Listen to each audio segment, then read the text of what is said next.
This is Bold Dominion, a state politics explainer for a changing Virginia. I'm Arian Ballou. I am a child of immigrants, if the combination of my name and accent didn't make that pretty obvious. My parents were born and raised in India, and they came to the States for graduate school in the 90s. They worked their butts off, so I get to make podcasts for a living. Hey Emma, hey Abba, I know you're listening. We are still on for dinner tomorrow. Now, in the broad strokes, the story of my parents isn't unique. People born in India, Korea, Mexico, Ireland, El Salvador, Ethiopia, Germany, Egypt, name a country, and there are people from there who have immigrated to the US and to Virginia. They're folks we see in the streets, friends we welcome into our homes. They're me, and they might well be you.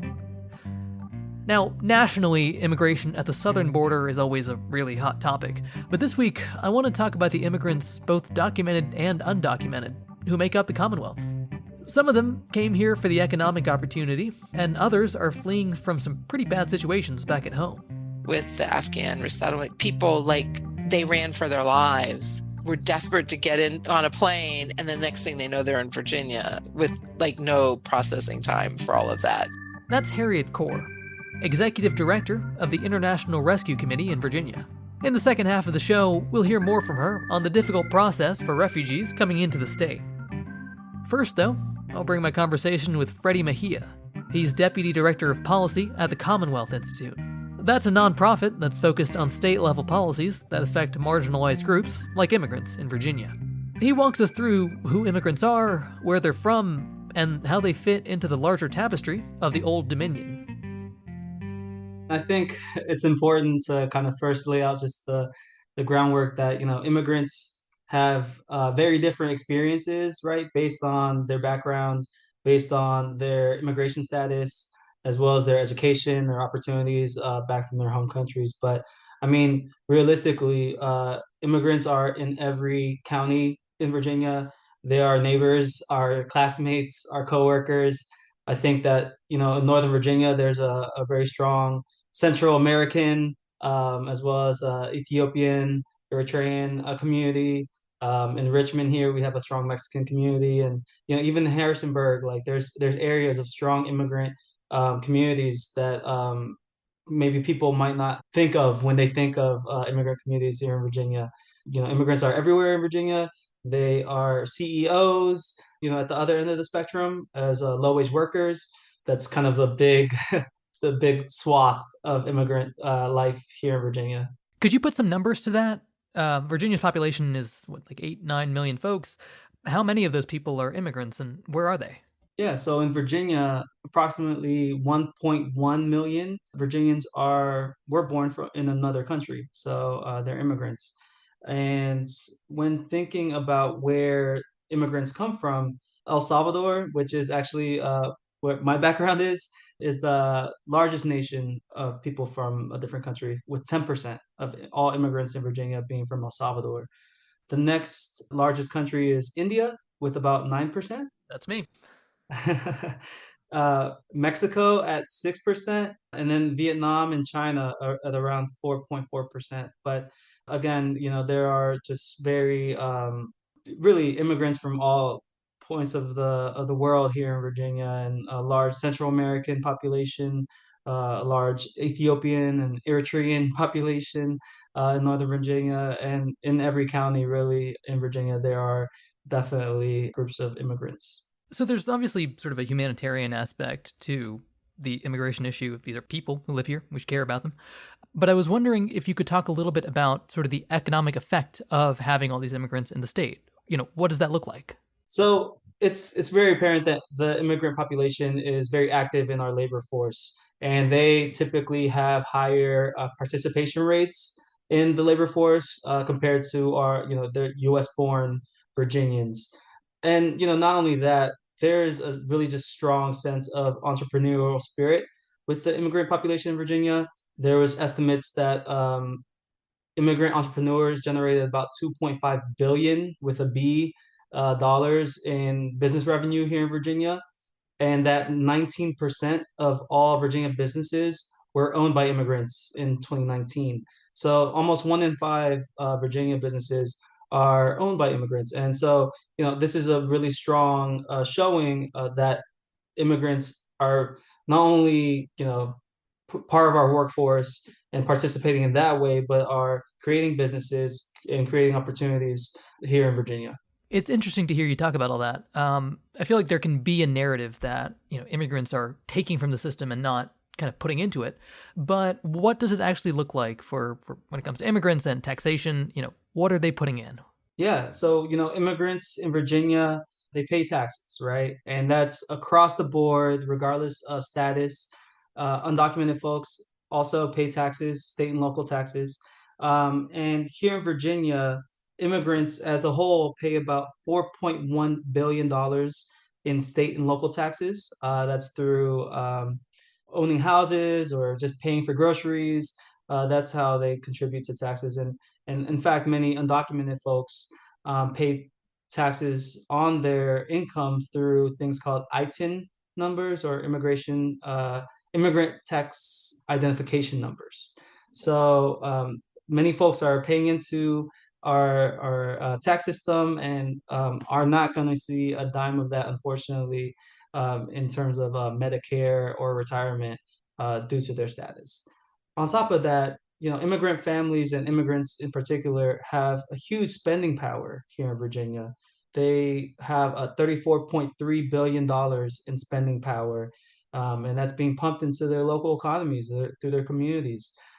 So, needless to say, immigrants in Virginia have such a really just a big impact on the economy of the state as a whole, but also local communities.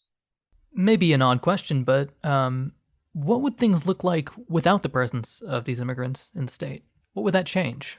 It would be a very interesting experiment, and I think something that we're unfortunately seeing in Florida with recent proposals there to make it very difficult for especially undocumented individuals to work and live in the state. So I think it's definitely an interesting experiment. If that were to see what's happening, I obviously think that immigrants provide such a rich cultural as well as economic contribution to the state. We also think of the healthcare workforce here in Virginia.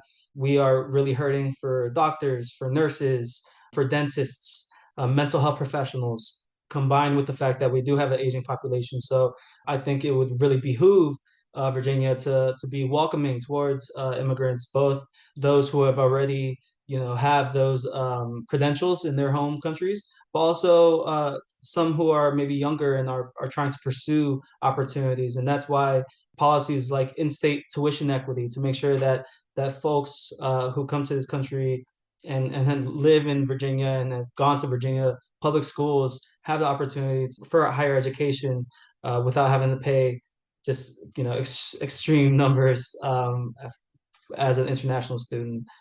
So, our other interview for this episode will focus kind of on the specific experience of refugees, which is its own can of worms. But what are some of the issues that immigrants in the state face? Often the issues that you'll hear are no different than other folks, right? So housing, especially in very populated areas like Richmond and Northern Virginia, and particularly, those who are undocumented often have less protections. They have more limited options when it comes to housing.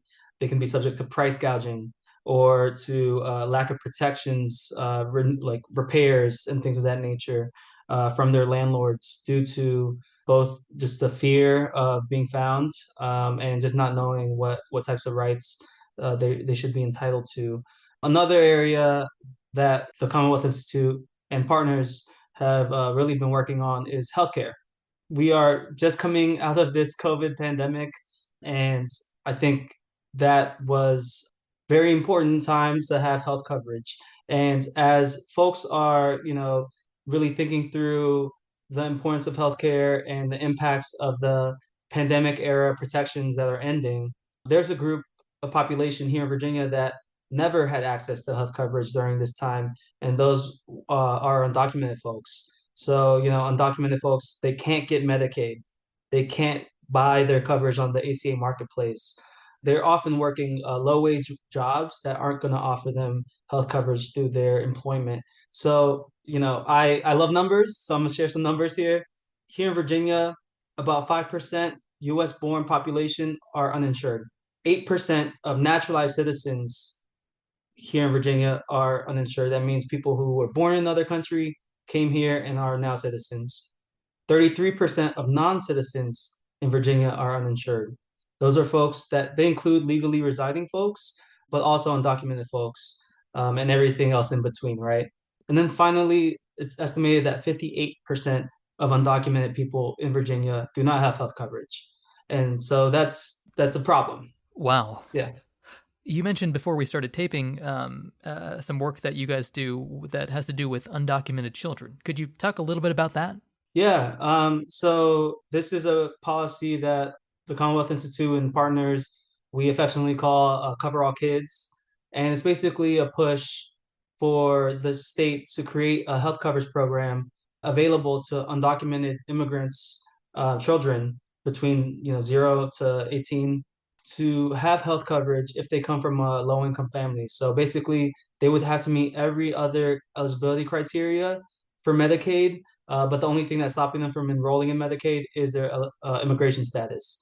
We're going to continue to work with Delegate Kathy Tran, and we have been working with Senator Jennifer McClellan, now Congresswoman McClellan, to push this forward.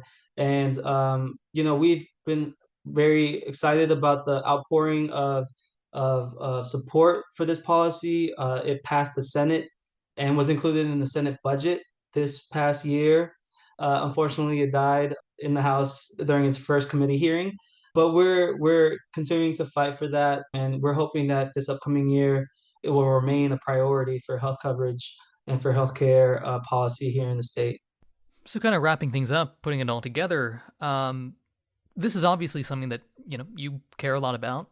For somebody listening to this who's sort of interested in Virginia politics, why should they care as well? I think about immigration in a community context. And so we have immigrants around us.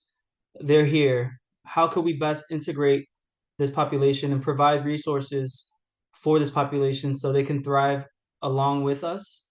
There's plenty of immigrant children who need access to healthcare, to education, just like any other child. And in 20 years' time, if I need a doctor, I'm hopeful that there will be enough doctors, and maybe that doctor would have been an immigrant at one point.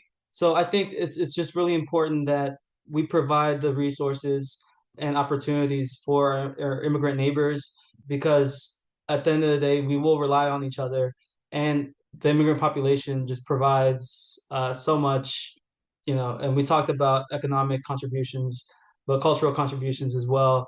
And I think it's the very least we can do to make sure that they have appropriate supports and appropriate access to essentials, just like anyone else in the state.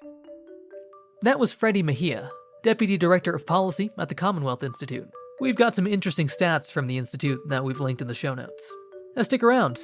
In the second half of the show, we'll drill down from the immigrant experience to the lives of refugees.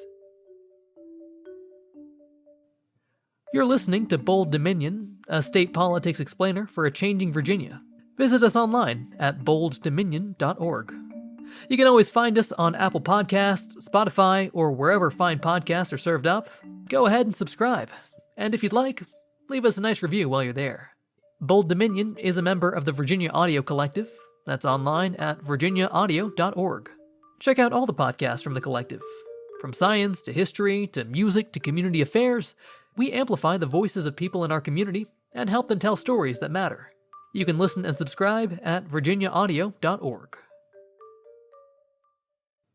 Now, the term refugee has a pretty specific legal definition. To gain refugee status, a person has to have fled their home country by crossing an international border, and they have to prove that they faced persecution due to, quote, race, religion, nationality, political opinion, or membership in a particular social group, end quote.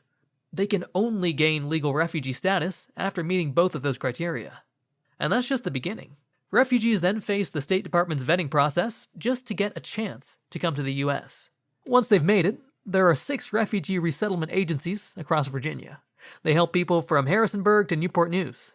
These agencies work with the State Department to get recently arrived refugees on their feet. One of those groups is the International Rescue Committee, which has offices in both Charlottesville and Richmond. This week, Bold Dominion producer Alana Bittner sat down with Harriet Kuhr, the executive director of the IRC in Virginia, to learn how resettlement works. Kuhr starts off by explaining what happens between a person gaining refugee status and actually arriving in the U.S. For someone to enter the U.S. with refugee status, people usually go through an 18 to 24-month vetting process. Most of them have been in displacement.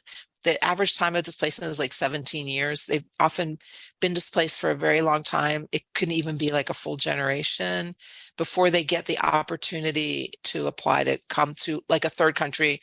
It's very long. They're vetted, like they have 3 in-person interviews during the time. And it's also, of all the people who have refugee status around the world, only 1% of them ever get the chance to resettle in a third country. And then, traditionally half of those have come to the US. So we resettle like 0.5% of the world's refugees each year. After going through that intensive vetting process and then maybe being accepted, like once a refugee arrives in the US, what does those first 90 days look like? That's really, really standard. So the State Department's program it's like a 90-day resettlement. They give us a flat amount of money per person to do that. But it's very much focused on finding housing, getting people to a health screening, social security numbers, registering children in school. And then pretty quickly, as soon as those first kind of things get straightened out, it's all about job. You have to get a job because there's sort of this expectation that refugees will be economically self-sufficient through earned income within ideally 3 to 4 months of arrival. So their time when there's kind of cash assistance is pretty limited. They very quickly have to start earning income and being able to pay their rent and their other basic needs independently. That does feel like a very fast. It's really fast. Yeah. And that's probably the fastest of any country that does that. And then I was also curious, if you could estimate, how expensive are these processes for someone, a person trying to resettle from another country to the US? I know they have to pay for the airfare, for instance. So the one thing, that's what we always say about the refugees, that it's very American that every refugee arrives in debt to the United States.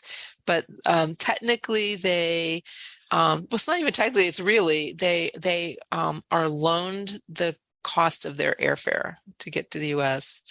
And then they're supposed to pay it back within the first 5 years that they're here. So if you can imagine like a big family, some of our families where they have 5, 6, 7 kids, and how much airfare from, I don't know, halfway around the world, plus all those kids and everything. I mean, people obviously could be paying back $10,000-$15,000. And they're supposed to start paying the loan off within 6 months after they come. Yeah, that's so interesting. I had interned for a little bit at the IRC when I was at UVA, and it was made a big impression to me, how the speed at which people were expected to become self-sufficient after often really traumatizing experiences. I don't know. I think, there's 2 schools of thought. One is yes, but keep in mind that the fastest I'd ever seen anybody come, it was at least 3 to 4 years, minimum of 3 years after they were displaced. And those were Iraqis who were coming after the Iraq War. Most people, not to say they don't have trauma, that they haven't experienced trauma through their experiences, but it's usually not quite so fresh. But there's kind of 2 schools of thought on it. One is people really should be able to come and learn English and kind of get their feet under them before they have to work. But then there's another school of thought, which is the best way to learn English and actually start figuring out your new community is to have a job and learn from the other people you're working with. So I don't know, there's different points of view, but I think, it's tough. And we do use our largest source of how we use the money that people donate to support our work is usually kind of helping people with their rent until they can really get under their feet, because the money, any government we have runs out really fast. It's very, very short term. but we're also like really pushing for people to figure out how to become self-sufficient and kind of just start a more normal life. I wanted to pivot to focus a little bit more specifically on Virginia. One thing that I do find interesting, the IRC, it has about 28 offices across the US, I believe, right? And Right. some states don't have any, some just has one, but Virginia has 2 IRC offices. I was wondering, what is the significance of that? Is there, like, what makes Virginia a good state to have these offices and to welcome refugees? It's funny, when I first came here to work, like that was anywhere I would speak, the first question would say, why Charlottesville? And what I would say 13 years ago when I came, like, it's still true now, which is Charlottesville has everything going for it and there's only one negative. We have great healthcare. We have great schools. We have a welcoming community. There's lots of jobs. The negative is struggling with rental housing, mostly because, Charlottesville traditionally, so many of the UVA students live on the public rental market. And then we opened the office. So the Richmond office is technically a sub office of Charlottesville, but we opened that office in 2015. So obviously Virginia we're not one of like the top 3 states or 5 states for refugee resettlement, but it's a significant number of people coming in, especially, with all the cultural diversity and ethnic diversity in Northern Virginia. And I think it's one of the things I really like, because before I came to Virginia, I worked for IRC in Georgia and Atlanta. And at that time, really all the resettlement in Georgia happened in Atlanta. It was very concentrated in the large urban area. And one of the things I really liked about Virginia was that we were resettling in these mid-sized cities like Roanoke and Harrisonburg and Hampton Roads and stuff like that, because I think those are really positive experiences for newcomers. They can get their bearings and really figure out where they are, and they tend to be safer areas, and I think it's a really positive experience. And they're also that the refugee resettlement program itself is more visible. People are aware of it. People in Charlottesville know there's refugees living here and have been, and I think just the opportunities for like integration into the community as a whole are just so much easier to affect in a smaller size city like that. I mean, to get a sense of the numbers here, I was curious, like specifically in Virginia, about how many people are resettled in the state each year at this point? I would say kind of historically about somewhere between like 5,000 and 6,000 spread across the state. I don't know, because things with the Afghan evacuation and the numbers that we were resettling in 2021 and 2022, we took in I think the numbers were way higher because of the Afghan evacuation. That was something I did want to touch on, and I know it will be hard to dive deep into this in our short period of time, but with the Afghan resettlement process that went on a couple of years ago, like, how did the Virginia IRC offices react and adapt to like such large influx of people to resettle? Like, how did that go down? That was pretty crazy. So that was August. That took place in August 2021. And about 80,000 people were airlifted out of Afghanistan. About 65,000 of those came directly to the US. And pretty much everybody passed through Virginia because the flights all came into Dulles. And so Virginia had a really key role to play in that. And then you might remember, like, the original location, people were being processed through Fort Lee. They later, over time, they kind of were sending people, they pulled together a whole series of military facilities across the country.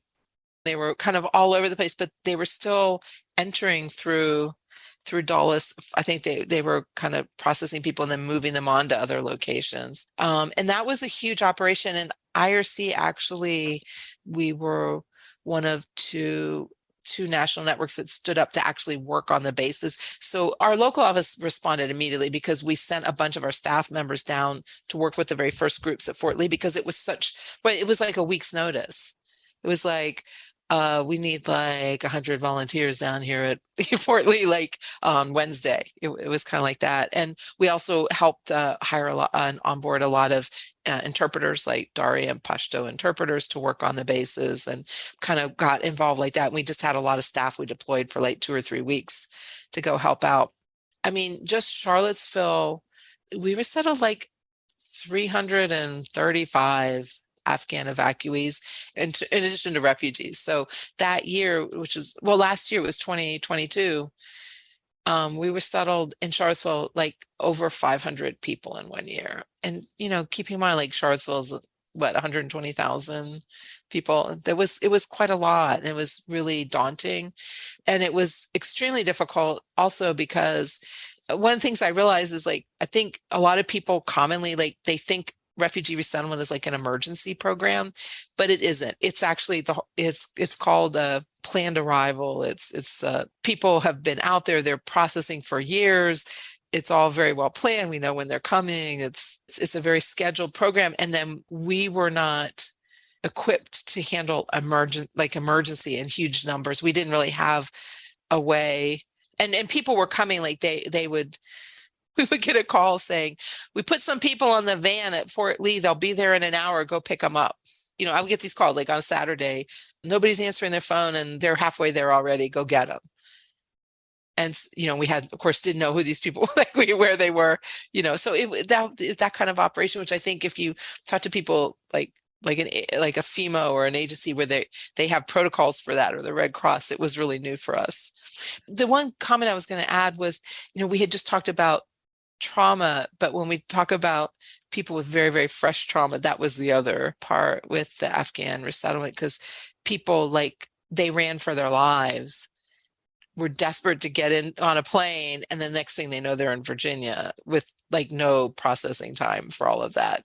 So that was another, element of the challenges of that resettlement.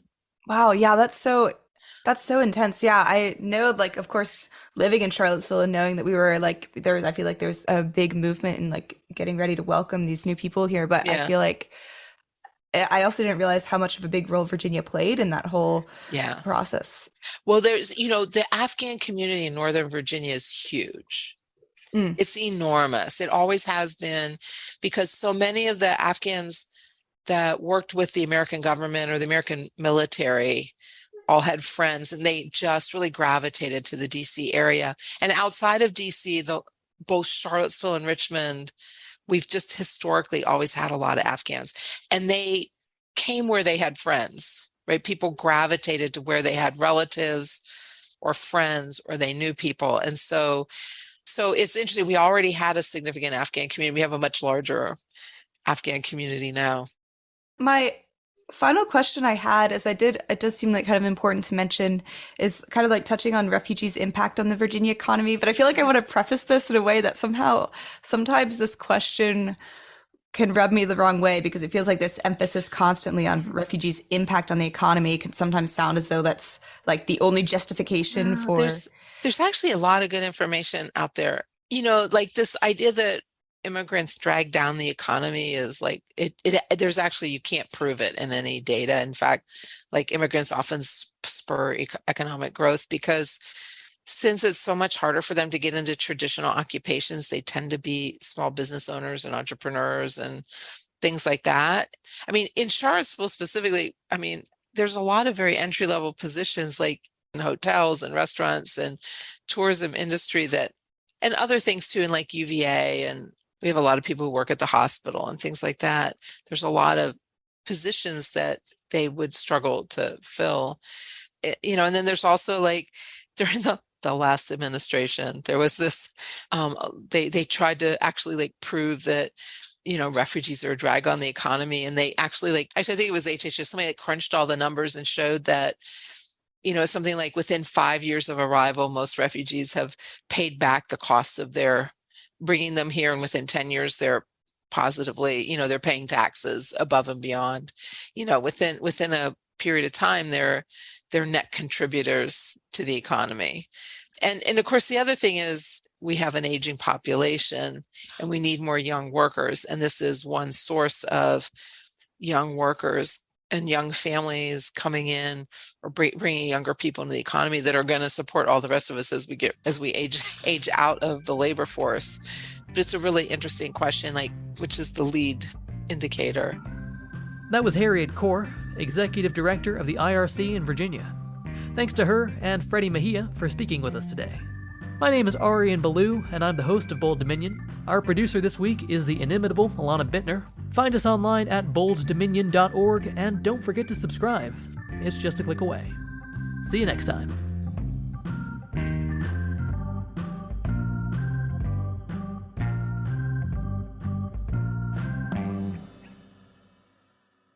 In the 1990s, the Virginia State Crime Lab was leading the DNA revolution. Admissible Shreds of Evidence is a new VPM podcast about 13 DNA exonerations and one of the lab's former top forensic analysts, Mary Jane Burton.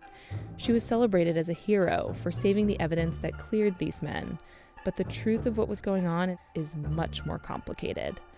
Admissible Shreds of Evidence is available now wherever you listen to podcasts.